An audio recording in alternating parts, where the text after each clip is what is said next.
Xudo ko'rsatmasin, mana bir yig'in qilaman desanglar, bu qorakalarni topib bo'lmaydi hech qaysisini. Lekin hozir hammasi shay. Mana shuni tushuninglar. Hukmdor o'zini qo'l ostidagi mansabi o'ziga sig'inadi.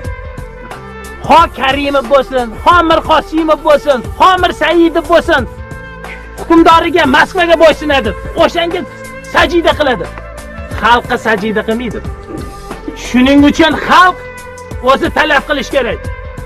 O'zi masalalarni hal qilish kerak. Mana bir Boltu dengizi kichkina bir mamlakat o'zi talab qilib oldi. O'ylamaylar ularga osonlikcha berilyapti deb.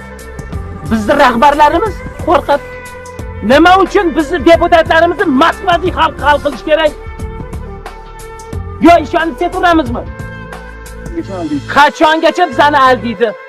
Tushuninglar, biz gapirib charchadik, lekin yurib charchamadik. Yuramiz, gapiramiz, kurashamiz. Mashinamizni gaz chiqazamiz desak, KGB boshqa. Bir varaqa tarqatamiz desak, bu odamlarimizni olib borib qamasa. Lekin baribir kurashamiz. Kurashamiz sizlar ko'chinglarni ochmaguninglarcha. Lekin xalq sizlarsiz hech kim bizda. Sizlar chiqmaguncha biz hech narsa qila olmaymiz. Sizlar ko'chinglarni ochinglar. Harakat qilinglar. Qachongacha Rashomni oldiga qarab turibdi?